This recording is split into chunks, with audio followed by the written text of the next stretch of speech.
Seja muito bem-vindo ao canal da Igreja CI em Blumenau. Agora você vai assistir uma palavra que pode transformar a sua vida. Eu quero convidar você a identificar alguém que você conhece, que precisa ouvir essa mensagem, e você envie essa mensagem para ela para que ela seja abençoada. Gostaria muito que você conhecesse as redes sociais da nossa igreja para conhecer um pouco mais dos projetos sociais que trabalhamos e você possa ficar por dentro de tudo que acontece aqui no CI em Blumenau. Deus abençoe e fique agora com a palavra.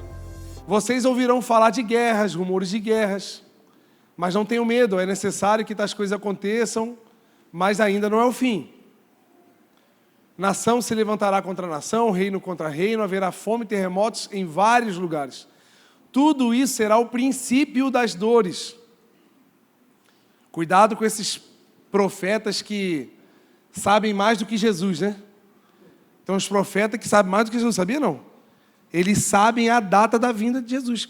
Jesus falou assim, ó, o Pai que sabe, nem eu sei. E tem uns profetas top aí que já tem um calendário celestial, não sei onde é que eles arrumaram isso. Eu acho que eles pagam um dízimo de 20%, né? Aí tem um acesso maior. Então eles os entregarão para serem perseguidos e condenados à morte. E vocês serão odiados por todas as nações por causa do meu nome. Naquele tempo, muitos a abandonarão. E aí? Trairão e odiarão uns aos outros. E numerosos falsos profetas surgirão e enganarão a muitos. Por causa do aumento da iniquidade, em outra versão tu vai ler, por causa do aumento da maldade, o amor de muitos esfriará, mas aquele que perseverar até o fim será salvo.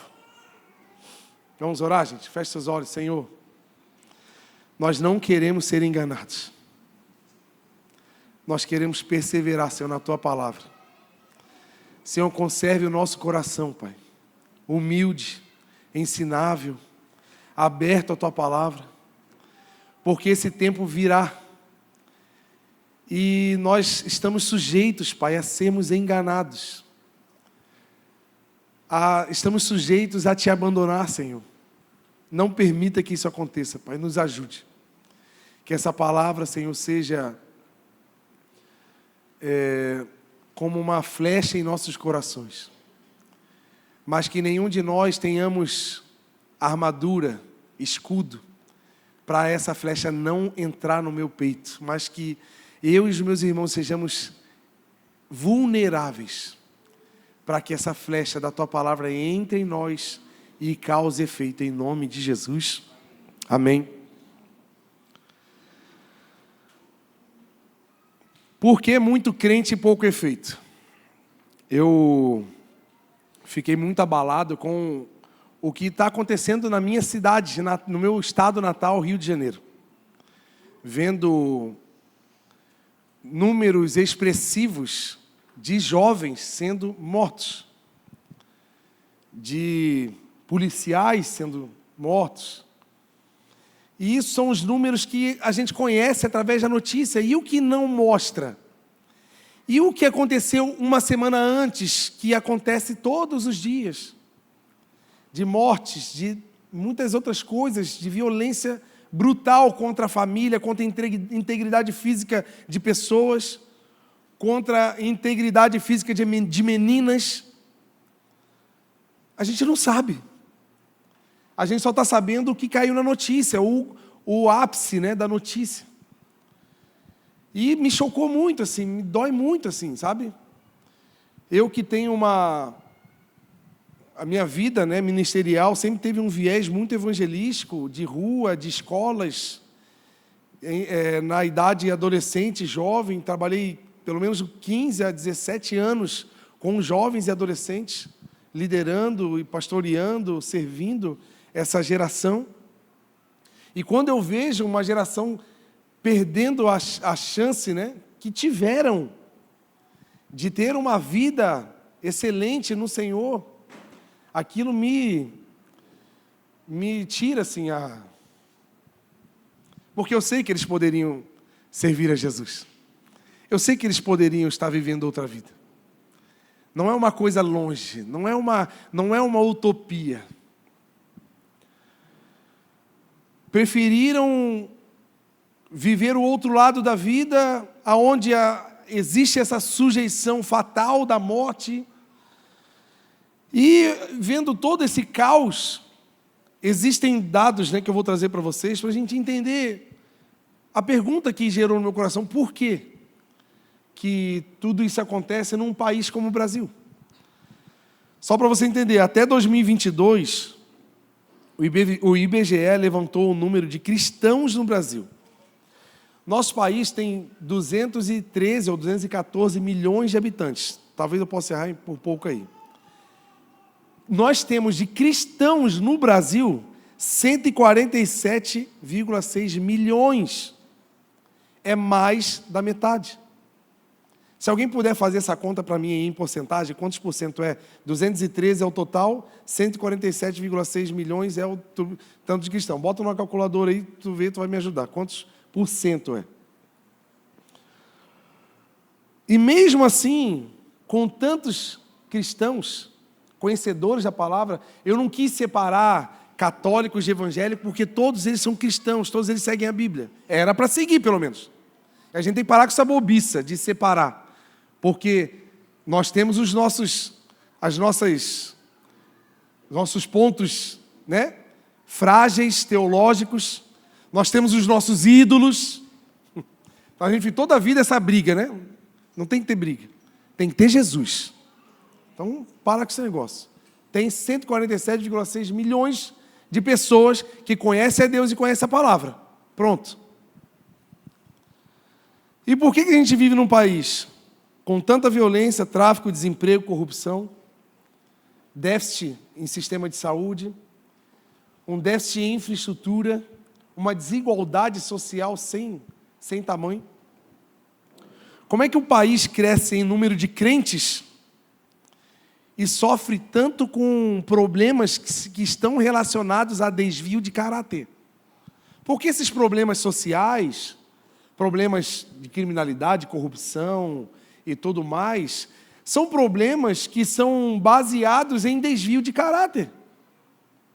De pessoas que se entregaram aos prazeres, a coisas e se desviaram. Olha aqui alguns outros dados. Segundo a ONU, o Brasil é o 14º país no ranking de homicídios.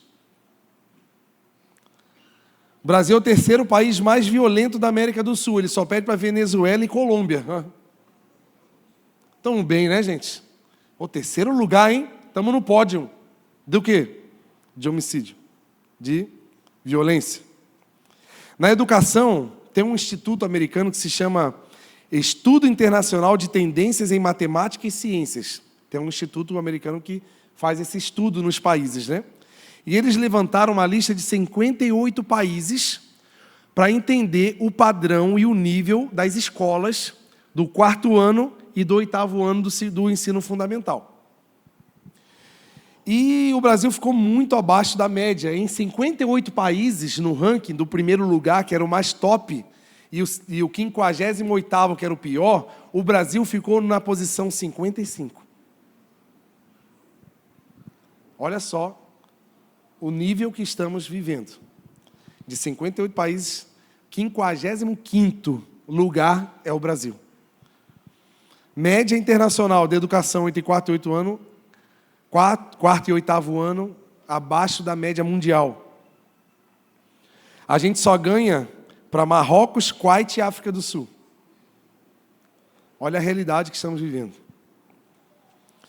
De 180 nações, no ranking de menor corrupção, dos incríveis, países incríveis que não tem. Aí falar, o primeiro é esse, o segundo é esse, o terceiro é esse. De 180, o Brasil está na posição 107. E essa é a minha pergunta, cara, onde é que estão os 147 milhões de cristãos? Onde é que está esse povo? Para deixar um país desse jeito? Que a gente gosta de botar a culpa na política, gosta de botar a culpa no chefe, gosta de botar a culpa no dono da empresa, gosta de botar a culpa na diretora da escola, no dono do hospital, em qualquer coisa. menos em nós. Eu sou cristão, não estou fazendo nada e a culpa é dos outros. É assim, essa é a conta que a gente faz, né? Isso é uma tendência que Jesus avisou que ia acontecer. Eu li aqui afirmações de Jesus, não era suposições. Vocês entenderam o texto que eu li de Mateus 24? Jesus não estava supondo, olha, gente, eu acho que vocês vão ser enganados, eu acho, tá? Mas assim, existe uma margem de erro. Ele não falou assim, muitos serão enganados. Ele afirmou. Ele afirmou que muitos irão abandonar a fé. Ele afirmou que muitos iriam odiar uns aos outros. Sabe que isso já não está acontecendo? Pessoas odiando umas às outras, famílias. Está chegando Natal, e aí? Tu vai conseguir ir na tua família fazer a festinha de Natal? Ou é mais o Natal que tu vai ficar longe? Porque tu não se dá com outra pessoa, porque deu um problema que não sei quem. Pessoas odiando as outras. E o perdão está onde? É a nossa capacidade de humildade, de pedir perdão e entrar em ambientes que é mais fácil fugir, né? É mais fácil não estar, é mais fácil sair fora, é mais fácil não ter contato com a pessoa que eu tive problema, porque assim, né? A gente não se dá. É assim. E a gente vai sendo enganado, tá vendo? Onde é que começa o engano? A gente vai sendo enganado. Assim, por incrível que pareça, a nossa igreja, inclusive, ela é uma igreja de muitas pessoas de outros estados e até outras nações. Então, às vezes é fácil nós aqui em Blumenau viver longe da família que a gente tem problema. Aí a gente começa zerado, ninguém sabe quem eu sou, ninguém sabe o que eu fiz, ninguém sabe o meu caráter. Aí eu faço uma carinha de crente, todo mundo acredita e está tudo bem. Mas se eu ligar para a tua família e perguntar quem tu és na tua cidade, se vocês ligarem para a minha família, para o meu pai, para a minha mãe, para perguntar quem eu sou dentro de casa, está vendo como é que muda um pouco? E a gente começa uma nova vida do zero, nos enganando. Olha o engano, já chegou. O engano já está na gente faz tempo. E o versículo que eu trouxe mais assim para a gente meditar é o 12. Bota lá 24, 12. Por causa do aumento, engraçado, né? Existe um aumento de crentes no Brasil. Mas, ao mesmo tempo, existe um aumento de maldade, de iniquidade, que não era para ser o contrário, gente. Vamos pensar assim, vamos bem real, assim, ó. Aumentou o crente, aumentou a justiça. Aumentou o crente, aumentou o amor. Aumentou o crente, aumentou a excelência, porque era para ser assim. Pelo menos o que a gente acredita. Eu falei aqui no início do culto que a gente carrega a realidade dos céus. Então, se a gente imagina lá que tem rua de ouro, que tem muro de jaz, tudo é maravilhoso, tudo é organizado, no mínimo uma vida de excelência a gente tem que tentar viver aqui. Então, se está aumentando o número de pessoas que acreditam nessa plataforma do reino de Deus, no mínimo, era para não aumentar a iniquidade. No mínimo, né? O que a Bíblia fala, né? Os homens respeitem as pessoas, o homem mais velho, né? Como se fosse seu pai. Trata um homem mais velho. Está escrito na Bíblia, gente. Trate um homem mais velho como se fosse seu pai. Com o quê? Com respeito, com humildade, com carinho, com amor, porque é o seu pai. É uma pessoa mais velha, você tem que abraçar, cuidar, dar atenção. E a gente está cada vez mais indiferente. Está num nível de levar a gente morta para assinar contrato de empréstimo.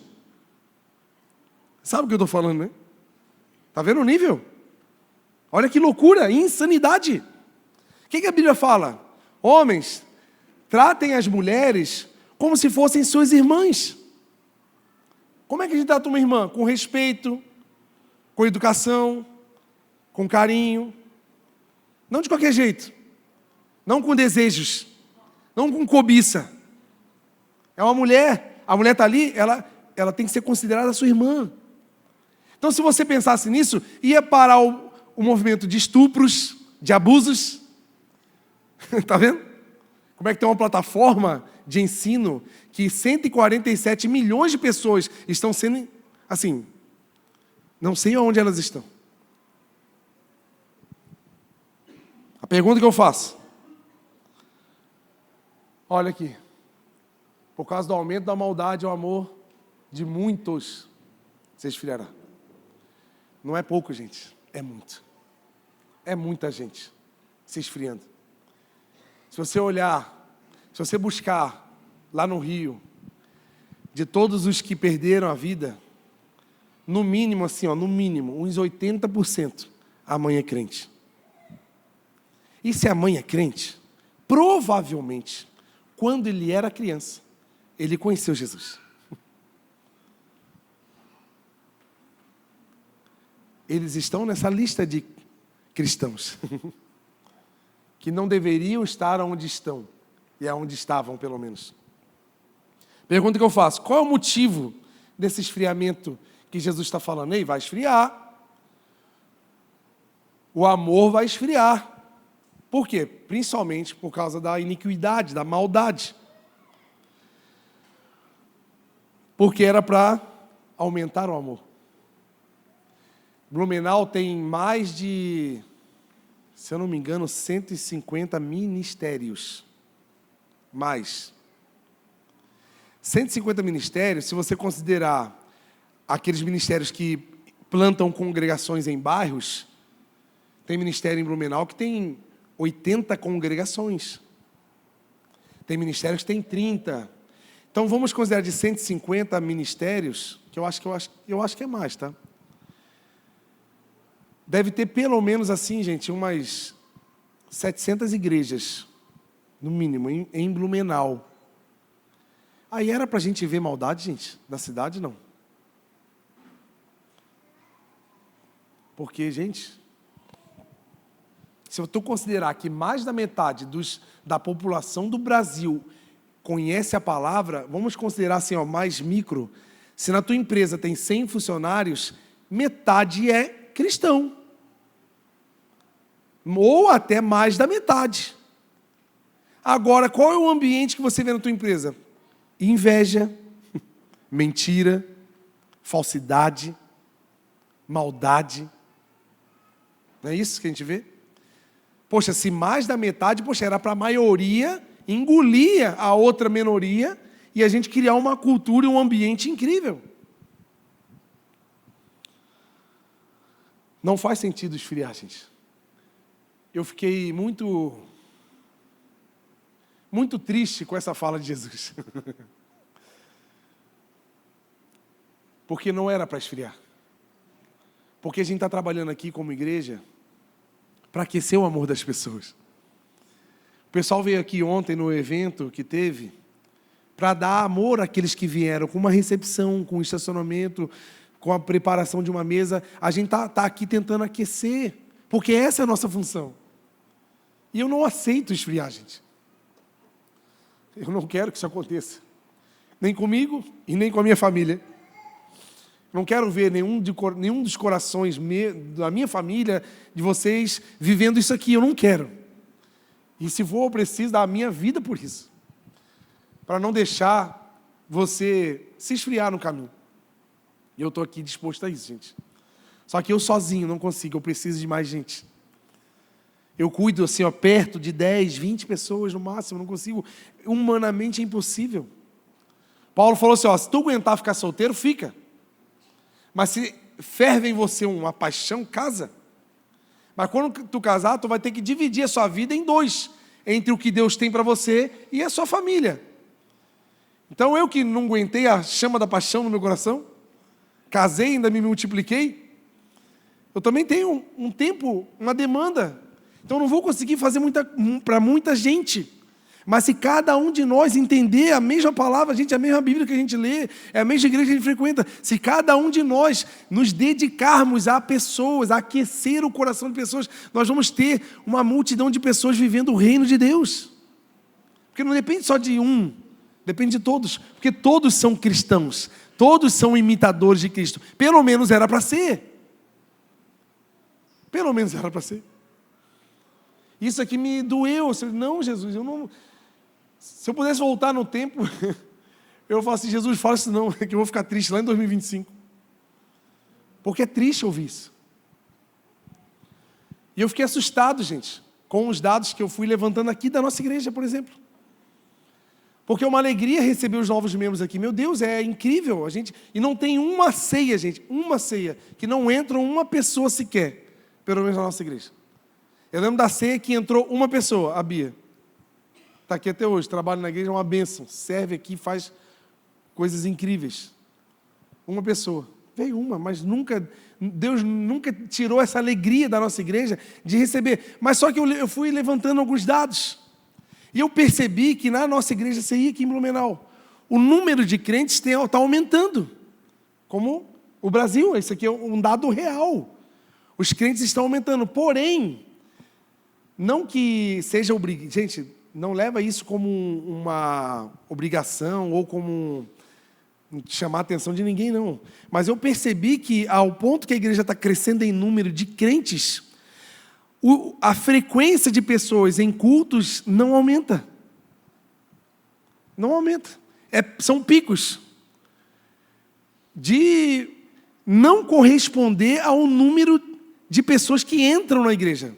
Isso me deu um bug, cara.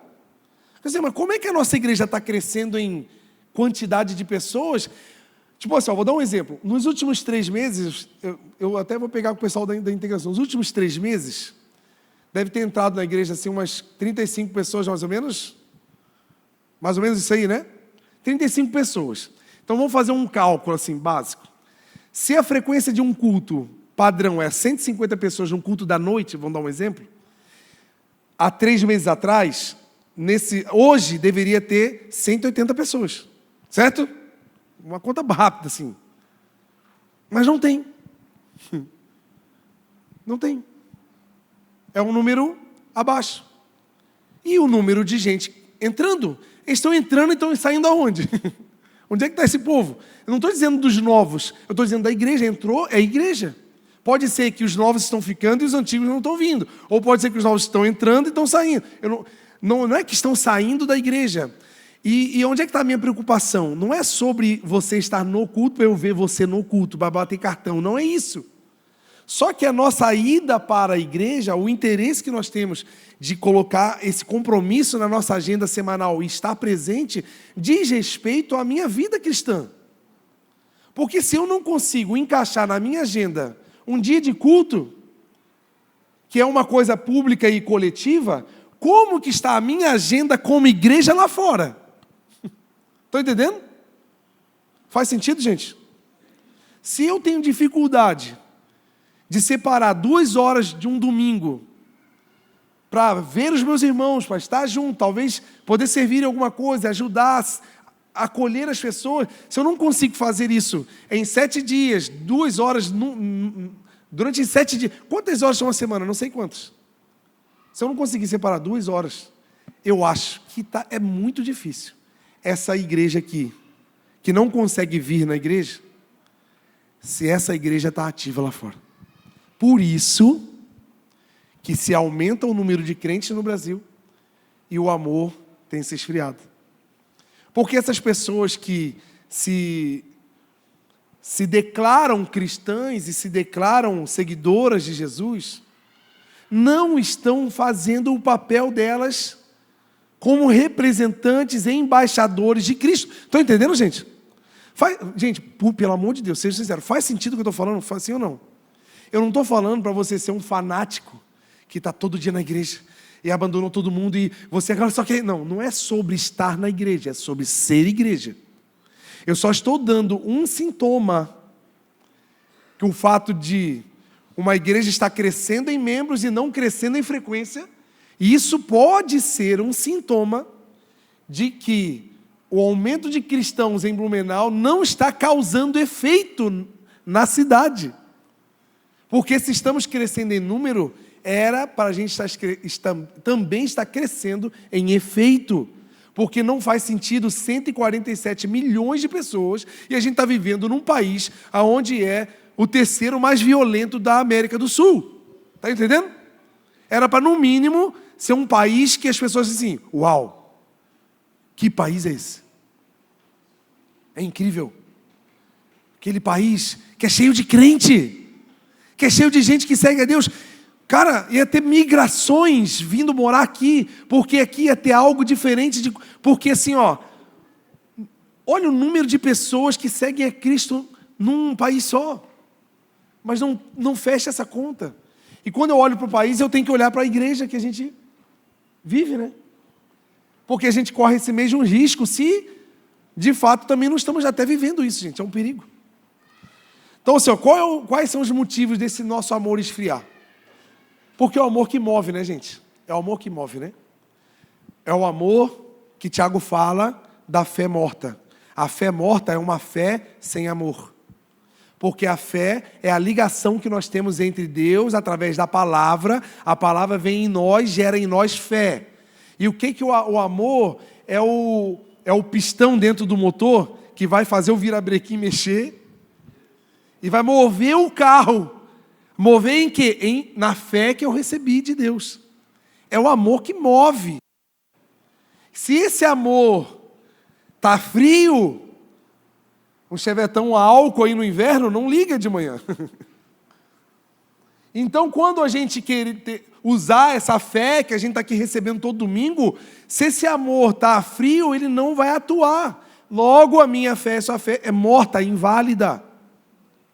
Eu não quero, gente, fazer parte de um grupo de pessoas que estão tranquilas em saber que nós vamos cair nesse índice que Jesus avisou. Eu não quero.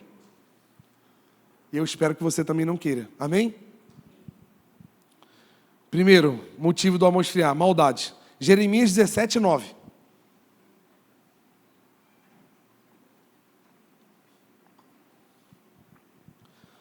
O coração é mais enganoso que qualquer outra coisa.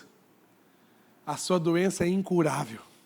Meu Deus, que versículo assim difícil de ler, né, gente? Quem é capaz de compreender o coração de alguém? Como compreender alguém que decide tirar a vida de outra pessoa? Né? Como compreender o coração de um pai de família que decide ter um relacionamento extraconjugal, não considerando os seus filhos, a sua família, a sua esposa, que tem uma história de vida? Como compreender um coração desse? Como compreender uma mulher que não honra o seu marido e troca ele por qualquer sensação ou qualquer momento de emoção com outra pessoa? Como? Dá para entender um coração desse? Normalmente, um cara que trai a mulher, trai por uma mais feia ainda. Pode ver. Normalmente. Tu vai ver, olha que baranga, né? Me trocar por aquilo. Nojento, miserável. Geralmente é isso. Como compreender um coração de um homem que abusa de uma criança? Como entender isso? E um cara ainda finge que nada aconteceu e vive a vida. Como? Está aqui. Existe uma doença incurável no meu e no seu coração, que é o pecado, a maldade. Quando entrou na humanidade, causou em mim e você uma doença incurável. O nosso coração, gente, a gente tem que considerar que o nosso coração está sempre doente. Por isso que a palavra nos ensina a não seguir o nosso coração, porque ele vai nos enganar, porque ele já é doente. As nossas emoções, a central da nossa CPU aqui, onde trata emoções, decisões, elas já parte de um princípio que já está doente. Então, se a gente decidir baseado nesse local adoecido, nós vamos ter escolhas ruins. Por isso a vingança, por isso coisas terríveis acontecem, porque são pessoas que estão sendo guiadas por um órgão doente. E posso avisar uma coisa? Tu pode se tornar cristão, crente, pentecostal, leitor da palavra, dizimista, serve no ministério, pode tentar fazer o que tu for. Essa doença é incurável. É isso que vai nos manter dependente do Espírito Santo até o dia que a gente morrer. Deus, controla o meu coração, sonda, vê se há alguma coisa, tira aí, tira, porque é doente, o meu coração não está doente, ele é doente. Então o Senhor sempre tem que estar sondando. Por isso a necessidade do Senhor visitar o nosso coração. Por isso a necessidade da gente ser verdadeiro e honesto com as nossas falhas. Senhor, eu estou com raiva, tira isso de mim. Senhor, eu estou com inveja de alguma pessoa, tira esse sentimento de mim. Senhor, eu tenho um rancor, quando eu vejo tal pessoa, me dá um negócio ruim. Livra o meu coração disso. Por isso que a gente tem que ser verdadeiro. Senhor, quando eu lembro do meu pai, eu tenho raiva do meu pai, da minha infância, eu tenho ódio dele. Você tem que ser honesto, falar isso com Deus e Ele vai te ajudar a limpar e trazer uma outra perspectiva. De apesar de você sentir algo no seu espírito, vai causar um entendimento de ter outra atitude, apesar de ter dores no coração. Porque normalmente a gente quer se vingar. Por quê? A raiva, a vontade de justiça própria, causa em nós atitudes. Faz sentido, gente? Sim ou não? Então a nossa doença é incurável. E se a gente vive emocionadinho todo dia, eu e você estamos sendo enganados, como uma diabetes e uma pressão alta não tratada, ela vai te matando aos poucos sem você perceber. Não é assim? A pessoa tem diabetes e não sabe, do nada fica cego. Oi? O que aconteceu? Estou com diabetes, mas nunca tratou. Por isso que eu e você precisamos tomar um remedinho todo dia, para que essa doença incurável que está em mim e você, o orgulho, a ganância, desejos desenfreados, precisa todo dia de uma porçãozinha do Espírito Santo, para que a gente tenha o fruto em nós. E, logicamente, o último e não menos importante, e que o domínio próprio esteja sobre nós, porque onde a gente mais erra é na falta de domínio próprio. Não era para falar, mas eu falei. Não era para sentir, mas eu alimentei o sentimento. Não era para pensar, mas eu vou ficar aqui maquinando na minha cabeça. Não é assim? Domínio próprio. Isso não faz parte de mim, esse pensamento já foi, essa pessoa errou comigo, mas ok, vamos seguir em frente, eu vou perdoar. Não, isso é domínio próprio. Domínio próprio não é ser comportadinho. Domínio próprio não é parar de ser bagunceiro, não é só para kids. Tem criança que precisa de muito domínio próprio. Tem criança que não tem domínio. O domínio próprio está lá em Ilhota, e ele está aqui, em Blumenau. Zero domínio próprio. Mas não é sobre bagunça, é sobre decisões. E muitas das nossas decisões têm sido tomadas com zero domínio próprio. Tudo na emoção. Estão entendendo, gente? Amém? Vocês estão tão comportadinhos? Estão com domínio próprio, assim, em dia? E aos poucos, né? Essa doença incurável, se eu e você não lutarmos contra ela, se a gente só não lutar, a gente já está no prejuízo. Aí que está o perigo. Porque a gente pensa que só ser comportadinho, quietinho, eu faço tudo certinho, eu sou honesto, pagador das contas, eu não xingo ninguém, então estou tudo... Não, se eu não fazer nada contra, isso aqui fala sobre arrependimento. O arrependimento é justo esse movimento contra o nosso coração. Se eu era invejoso, agora eu sou uma pessoa que vai elogiar as pessoas pelo sucesso delas. Porque antes eu era invejoso. A pessoa trocava de carro. Esse carro IPVA é caro. Sempre que você comprou esse carro. Já bota defeito. Já viu o pneu desse cara? É muito grande. Começa a botar defeito, né? Isso é inveja. Pô, parabéns, cara, pelo seu carro. Poxa, que lindo, cara. Meu Deus. Olha essa casa, que linda. Casa muito grande, dá muito trabalho para limpar. Olha a inveja. Isso é inveja. Seu amigo não pode ter uma casa grande, não? Eu botei uma piscina lá em casa. Vai dar tanto trabalho. Vai ficar água verde. Seu amigo não pode ter uma piscina agora. Inveja. Ao invés de você ser esse invejoso, meu Deus, que bênção. Mano, eu estava na oração de sexta-feira, eu estava orando por você para Deus prosperar, e olha só, a resposta chegou na tua vida. Olha que lindo. Isso é arrependimento. É lutar contra, é ir na contramão de quem? Não é do mundo, eu estou na contramão do mundo. O pessoal está no outubro tomando cachaça e eu estou na igreja falando de Jesus. Não é isso. A nossa atuação aqui dentro é só um refresco para a alma, para ir lá para fora, se arrepender lá fora. Fazer a contramão lá fora, contra as nossas atitudes. Vamos lá, Romanos 12, 21. Aqui prova para a gente que existe uma luta. Não é... Gente, vamos sair desse lugar de vida confortável, vida ok. Não dá. Se você não está lutando, você já está perdendo, meu irmão. Já era. Não se deixem vencer pelo mal. Quem é o mal? Satanás. É só o Satanás, coitado dele, né? Leva a culpa por tudo as coisas erradas que a gente faz. Não se deixe vencer pelo mal. Quem é o mal? Quem é o mal? O mal está aqui já. O primeiro mal que eu luto está aqui. Por que ele está falando sobre vencer? Quem venceu, venceu o quê? Uma luta, uma batalha. Então não se deixe vencer pelo mal, mas vençam o mal com o bem. Aonde está o bem? Em Jesus.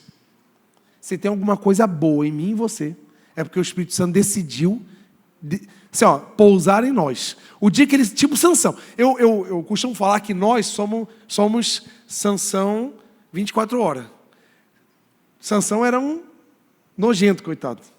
Acabado numa bola de fogo. Mas ele era alguma coisa boa quando? A palavra diz, quando o Espírito Santo se apoderava de Sansão, aí ele fazia coisas extraordinárias. Mas quando saía, ele voltava a ser quem ele era. Eu até desmistifiquei, porque eu achava que Sansão era musculoso, marombeiro. Aí eu comecei a pensar, acho que Sansão era bem magrinho, assim, bem fininho. E ele fazia aquelas coisas só por causa do Espírito Santo, não por causa do poder que ele tinha de força física, mas pelo que Deus fazia através dele. Que é nós, né, gente? Nós somos raquíticos. Nós somos frágeis. Tendenciosos ao pecado. Então, se tem alguma coisa boa, não é tua carreira. 30 anos na minha carteirinha de crente, olha aqui, quer falar isso para mim? Em 30 anos, o que tu construiu para o Evangelho? Mostra as tuas obras, que eu vou mostrar a minha fé, através das minhas obras. Tiago já teve essa conversa com alguém, né? Alguém já veio em Tiago dar carteirada de crente. E Tiago falou assim, comigo não, José. Comigo não, Maria. Estão entendendo, gente? Amém? Não se deixem vencer. Tem uma batalha dentro de você para colocar você no lado do mal. Para você ser guiado pelo que você acha, pelas suas convicções, sabe assim, tem decisões prestes a ser tomadas na sua vida aí, guardadinho, só falta um gatilho. Sabe uma coisa... logicamente não vou expor aqui a pessoa, né? Mas tem um amigo meu que, olha só como é que a gente é emocional. Tem um amigo meu que falou assim, João, carioca, eu tenho o sonho de frequentar a tua igreja, mas eu não saio da minha. Mas eu acho que sua igreja é muito legal. Eu falei, cara, então, mano. Aí ele falou assim, não, eu tô doido para ter algum problema com o pastor da minha igreja lá, dar algum BOzão bem brabo, daí eu saio de lá e vou para tu. Eu falei, tá, então nem vem. Porque tu vai torcer para eu também cair em alguma coisa. O dia que tu estiver enjoado de mim, tu vai orar para que eu caia em algum adultério, alguma coisa, aí você vai jogar o dedo na minha cara e vai pular para outra igreja. Então nem vem. Fica no seu cantinho. Tá vendo como é que a gente quer decidir através de gatilhos emocionais? Não, se o pastor me chamar para conversar, eu vou entregar o meu cargo. Se o pastor me cobrar, se o pastor não sei o quê. A gente toda a vida quer decidir em emoção. Gente, essa decisão está partindo de um princípio doente, que é o teu coração. Ei, sai disso. Vive aqui no entendimento, por favor. Não se deixe vencer pelo mal que há em você e em mim também. Porque esse mal está vencendo todo dia. Por isso que a maldade está aumentando e o amor está se esfriando. Por isso que temos mais da metade de crentes num país onde a maldade cada vez aumenta. Por quê? Pessoas dominadas pelo mal, por essa doença. Como lutar, né? Eu não vou trazer só o problema, vou tentar trazer um caminho, né? Como lutar com essa maldade que é em nós? Primeiro, identificando as nossas fraquezas. Primeira forma de lutar. Pode repetir essa frase, identificando as nossas fraquezas? No 3? 1, 2, 3. Então anota aí. Tiago 1:13. 1:13 até o 16. Já vou ter que terminar, gente. Vou ter que fazer um culto à tarde só para terminar a palavra. Duvido que vocês venham.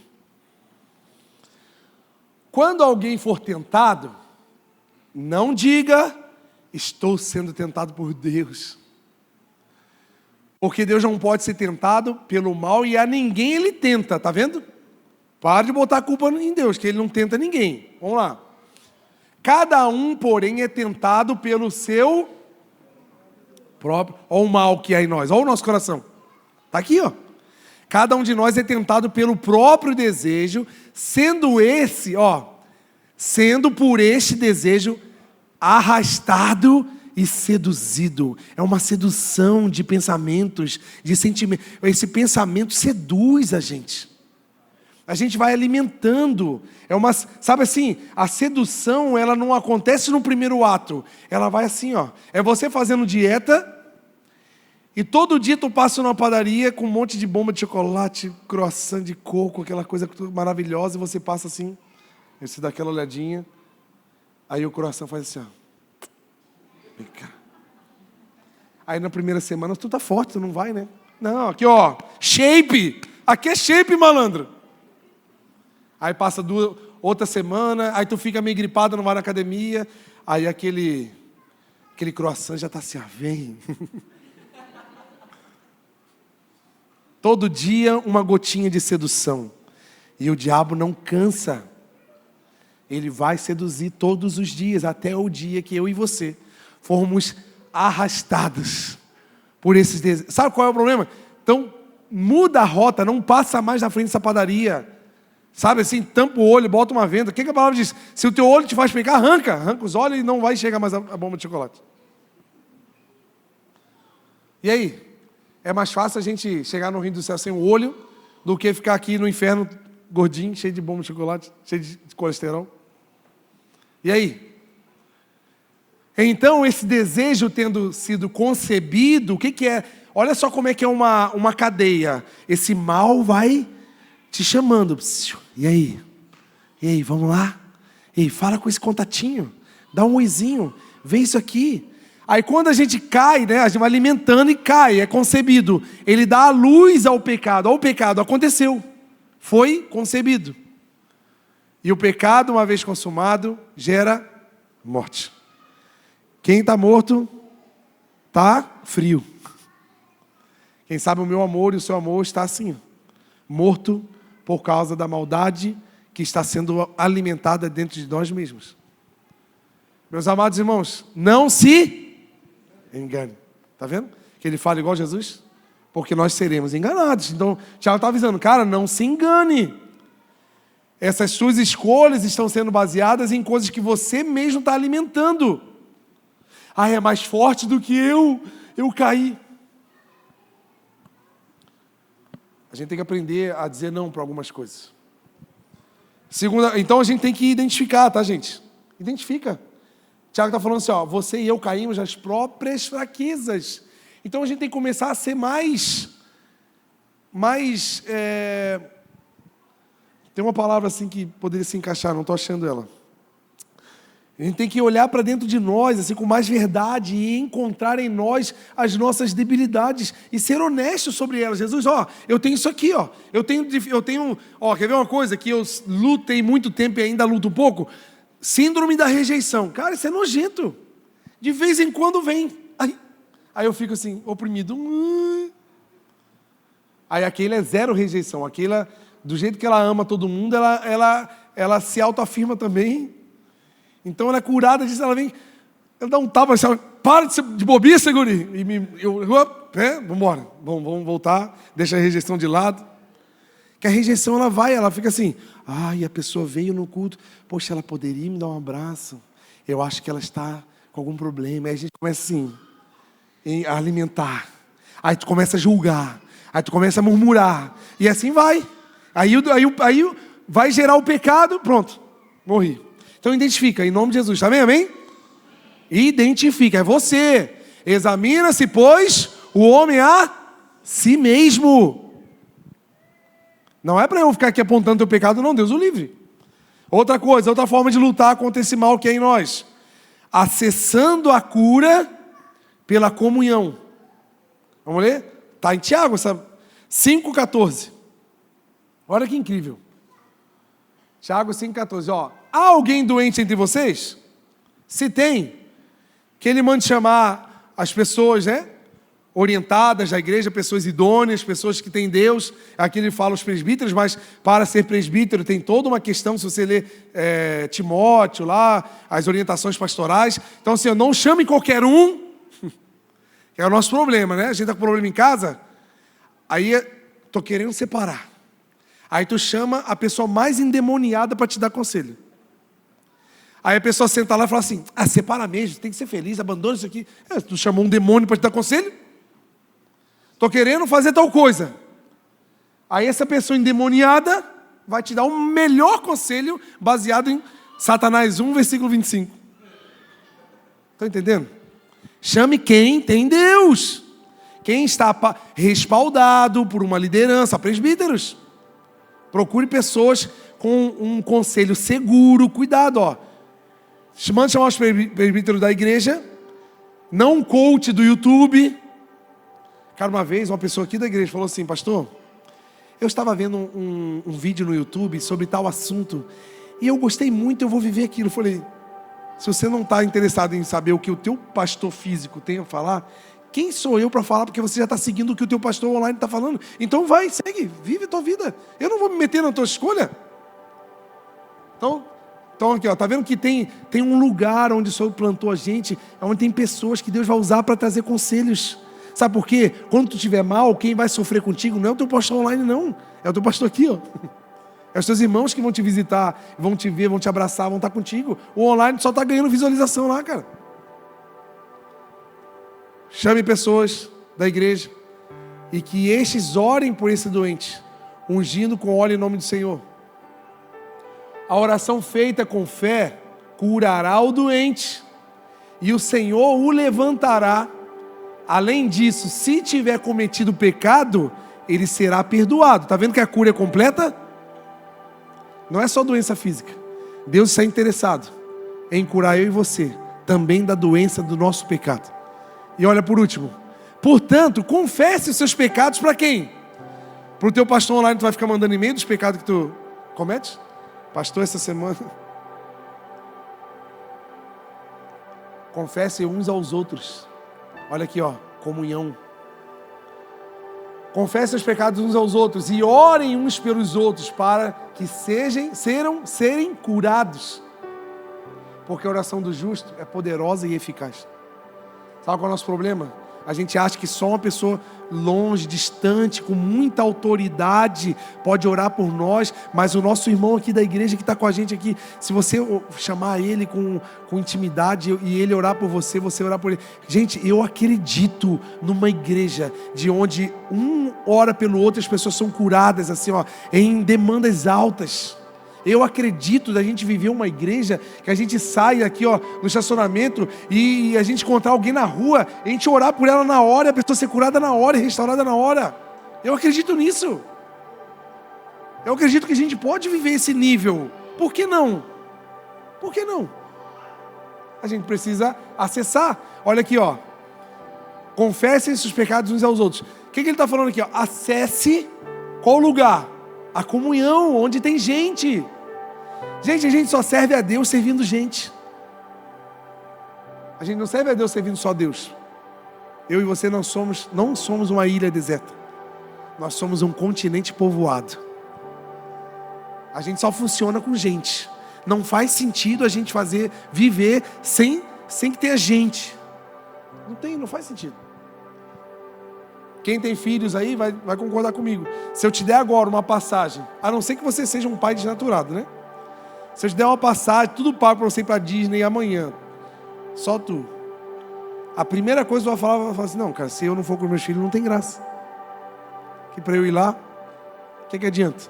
Por quê? O legal é estar com gente. O legal é ter pessoas perto. Por isso que a palavra nos ensina a acessar esse ambiente de comunhão, porque na comunhão tem cura. Na comunhão tem perdão de pecados. A comunhão é poderosa, a oração da comunhão é poderosa. Por isso que a gente tem que fazer força para a comunhão acontecer.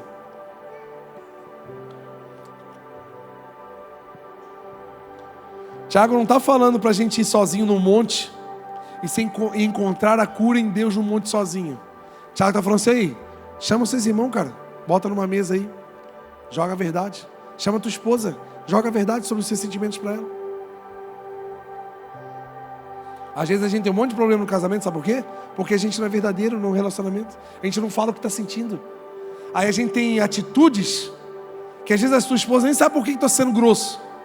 Mas se tu falasse primeiro o que tu está sentindo, ela ia já dar uma remediada e as coisas erradas não iam acontecer. Mas tu não fala, tu não abre o coração, não expressa o que tu pensa, o que tu sente, o que está acontecendo dentro da tua cabeça. Tu não fala. Tu acha que a tua mulher está dentro da tua cabeça, ela está entendendo tudo. Ó, meu filho, ela não está entendendo o porquê do seu comportamento. Então conversa, entra, acessa esse lugar. Somos curados quando estamos juntos. Olha ali. Confesse seus pecados, uns pelos outros para serem curados. Eu me curo com vocês e vocês se curam comigo. Outra coisa que vai causar...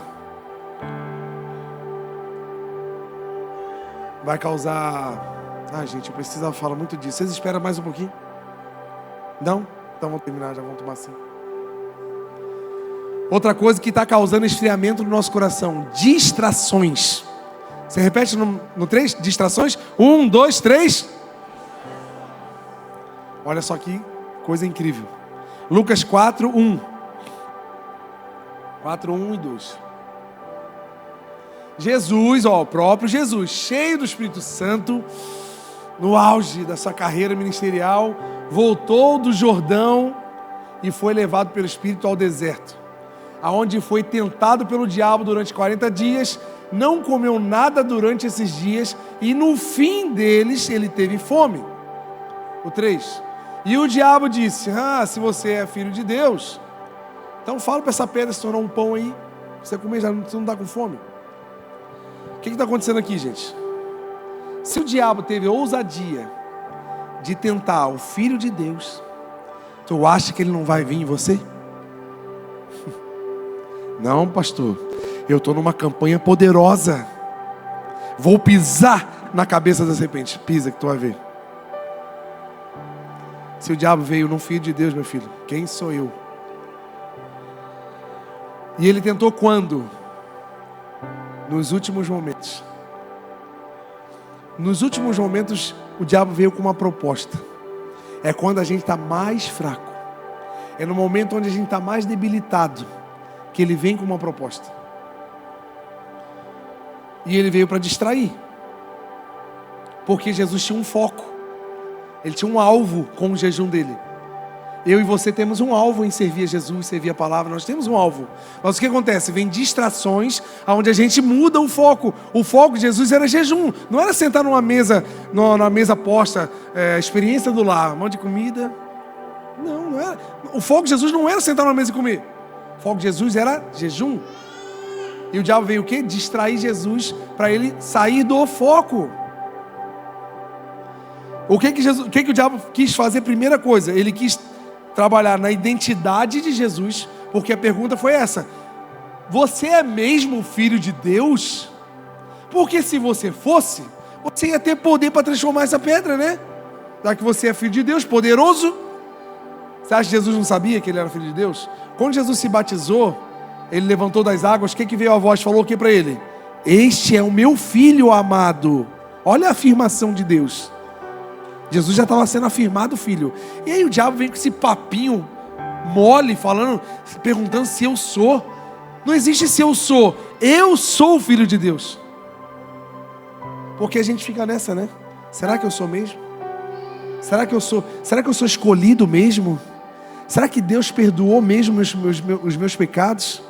Será que Deus quer alguma coisa comigo mesmo? Será? Olha aí, olha só.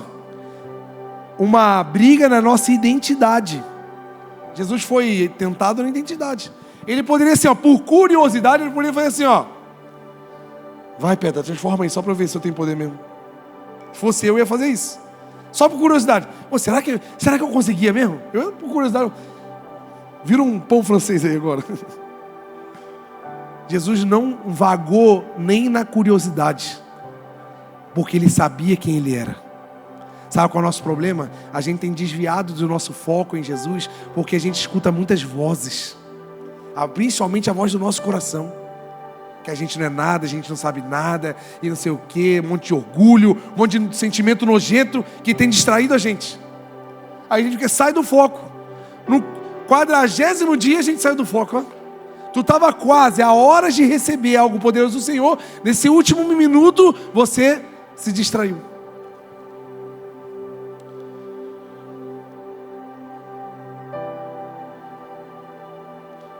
Quando Jesus não cai no papinho mole do diabo, ele está falando para você assim: eu sou filho, eu posso transformar se eu quiser, mas o fato de eu ser filho, o filho não faz tudo o que quer, né, gente? O que teu pai falava para você quando tu tinha 17 para 18 anos? Enquanto tu estiver debaixo do meu teto, quem manda aqui sou eu. Não é assim que seu pai também falava? Porque o filho, ele tem uma autoridade por trás dele. Então o filho não faz o que quer. Sabe qual é o teu problema e o meu problema? Ultimamente, a gente tem vivido o que a gente quer. Seguindo os nossos desejos. O que dá vontade de fazer eu faço, porque o corpo é meu e são as minhas regras. Eu faço o que dá vontade porque eu tenho um ímpeto dentro de mim e eu quero ser feliz. Então eu vou fazer o que eu quero. Por isso que o amor está se esfriando. Um monte de crente sendo enganado pela voz das suas próprias vontades. E se você sabe que tu é filho, você tem que saber que você não pode fazer o que tu quer. Se o Estevam quiser dirigir o meu carro, eu vou dizer não. Mesmo que ele saiba, ele não sabe, né? Mesmo que ele saiba, não está na idade. Por mais que ele queira, ele não vai. E acabou. Ah, mas eu quero. Eu sei que a Ana é assim. Não, Ana, não pode, mas eu quero. Ela fala assim, mas eu quero. O problema é seu. Só que a gente, com a nossa autonomia, porque nós somos adultos, nós trabalhamos, nós temos o nosso próprio dinheiro, então eu faço o que eu quero da minha vida. Faz, continua. Continua fazendo. Por ser filho, Jesus falou que não ia fazer. Se Jesus obedeceu o respaldo do Pai, por que eu sou tão especial assim, posso fazer o que eu quero? Por ele ser filho, que ele não transformou. Porque se ele transformasse, ele ia quebrar essa regra. Olha o que Jesus falou, João 6:38.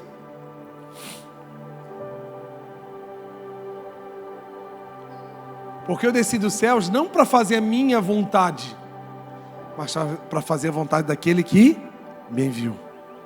Eu e você temos um envio, nós viemos aqui para essa terra com um propósito. E se você vive esse propósito, você está afirmando a sua filiação. Porque só existe esse motivo de eu e você estar vivo. Se você não está vivendo esse propósito, você está vivendo como um zumbi. Um morto andando, trabalhando, comendo, vivendo, mas você está morto, meu querido. É um zumbi, um crente zumbi.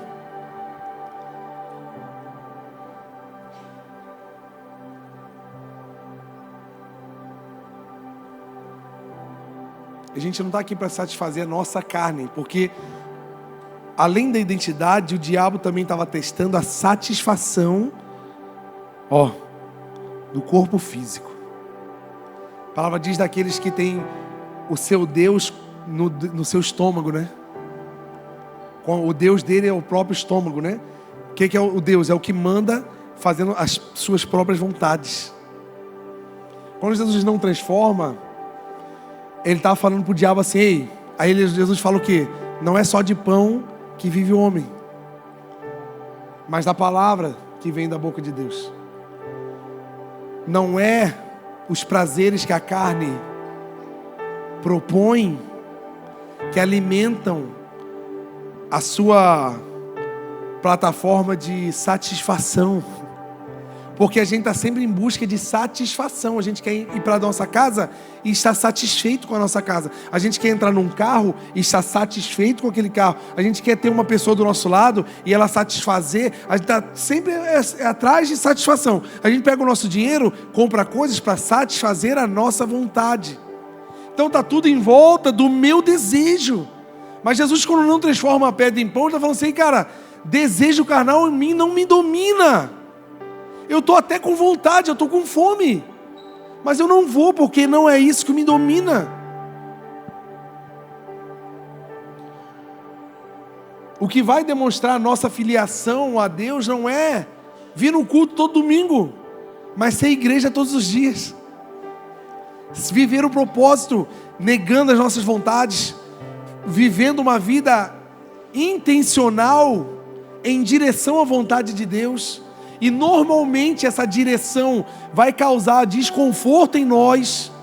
É aí que está o problema. A gente não quer desconforto, a gente quer sombra e água fresca. Por isso que estamos vivendo num país com a maioria cristã e o país virado num lixo.